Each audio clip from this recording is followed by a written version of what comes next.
This is an overview of the dividends received deduction, or DRD. The DRD limitations and exceptions. The limitation on the dividends received deduction consistent with three basic rules that apply in the following order. You must apply the rules in the order. Rule 1. The DRD is 70 to 80% of the gross dividend. This will always be the case when an operating income of a company is positive. The taxable income limitation: if 70 to 80% of the taxable income, operating income less operating expenses, plus gross dividends received, before considering the DRD, is less than the full amount computed under Rule 1, then the DRD is limited to 70 to 80% of the taxable income figure. A prerequisite for this limit is that the corporation income exclusive of dividends shows a loss.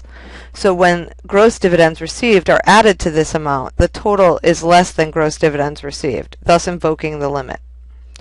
And Rule 3, the exception to the limit. If the full 70 to 80% deduction, which is 70 to 80% of the gross dividends received, computed in Step 1, creates a net operating loss, then the limitation doesn't apply. In effect, the full NOL with a full dividends received deduction is reported. So we're going to go through a comprehensive problem here that they have posted on this website. So Anderson Company owns 26% stock in Bell Corporation, common stock. During the current year, Anderson receives $40,000 gross dividends on the Bell Corporation stock. Anderson's dividends received deduction, assuming operating income or losses in a negative, are $180,000, a loss of $5,000, and a loss of $15,000. So the general one, which was Part A, if the operating income is $180,000 and dividends received is $40,000, so we add that dividend income back to the operating income to get the taxable income before DRD.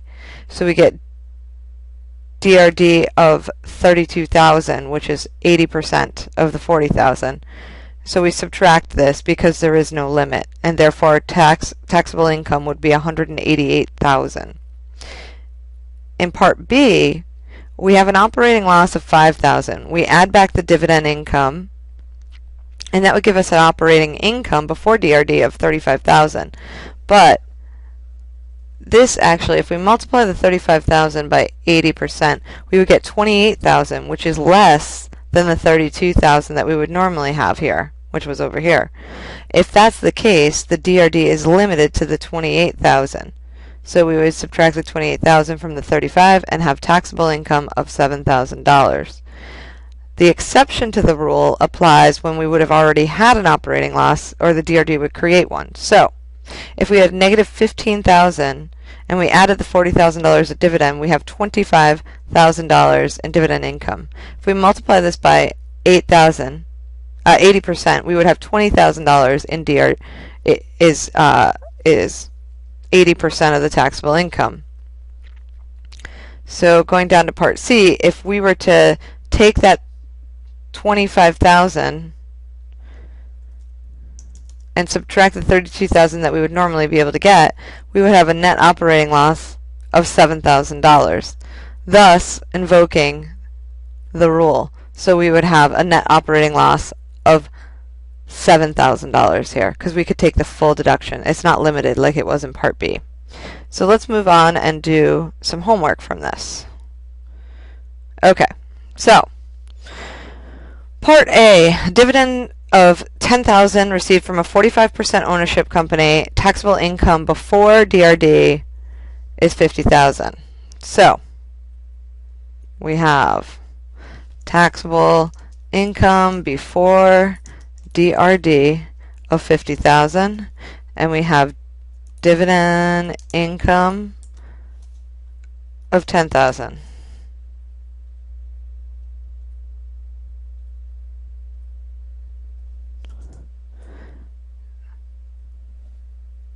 So our DRD would be 80% of this. And since that's not even near the taxable income, then the DRD would not be limited.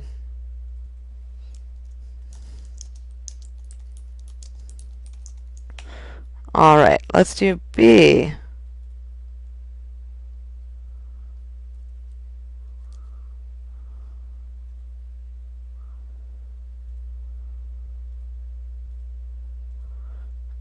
Okay, B says we have taxable income before DRD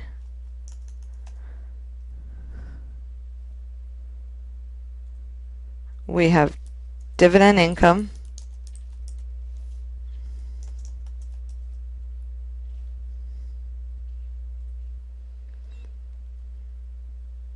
and so the DRD is 70% because it's less than 20% ownership.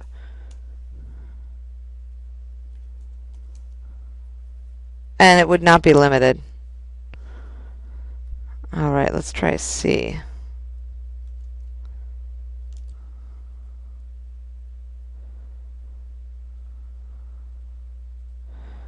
Okay, in C we have dividend income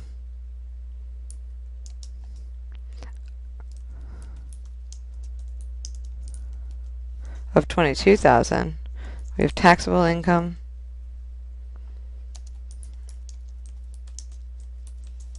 of taxable income of $11,000 before the DRD.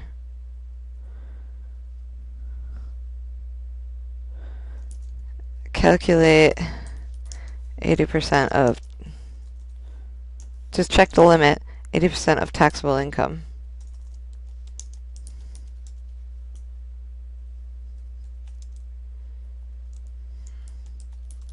We have dividend income of $22,000. DRD without limit would be 80% of this.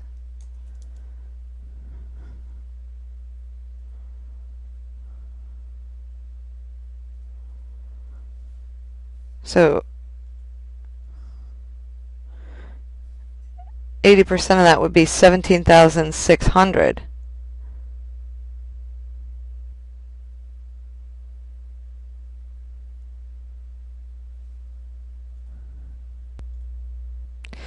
But we need to check the exception to the rule, and that would be taxable income,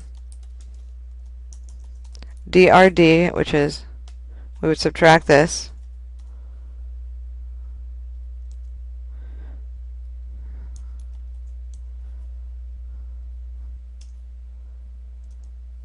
so we would already have a loss, so therefore it's not limited, and full DRD of 17,600 can be taken.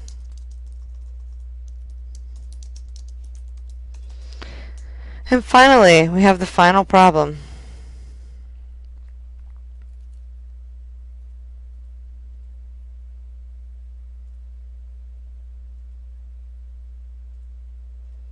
So we have taxable income before DRD, 8,000.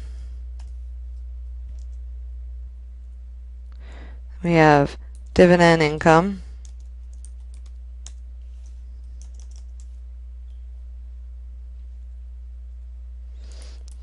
DRD is 70% because it's only 10% ownership. So taxable income less DRD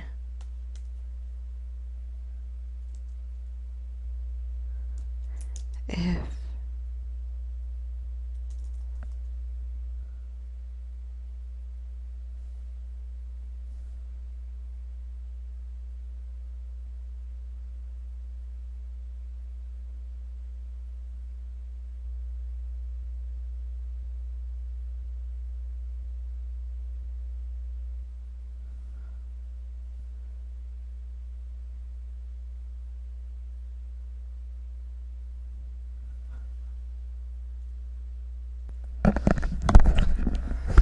I just realized that I set this up a little opposite. So it's taxable income was 7,000, dividend was 8,000.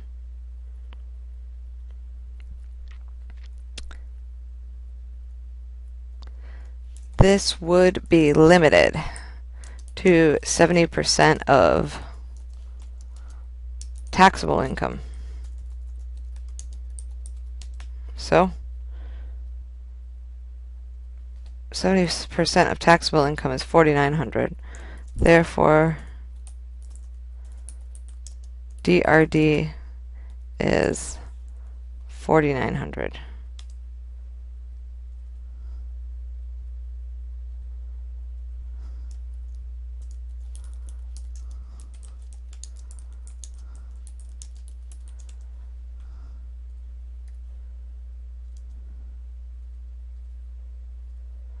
And since this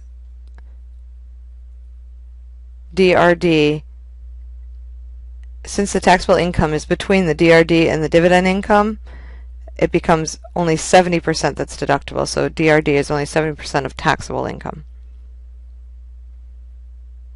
And this is an example of how to calculate DRD and use the limitations on the income.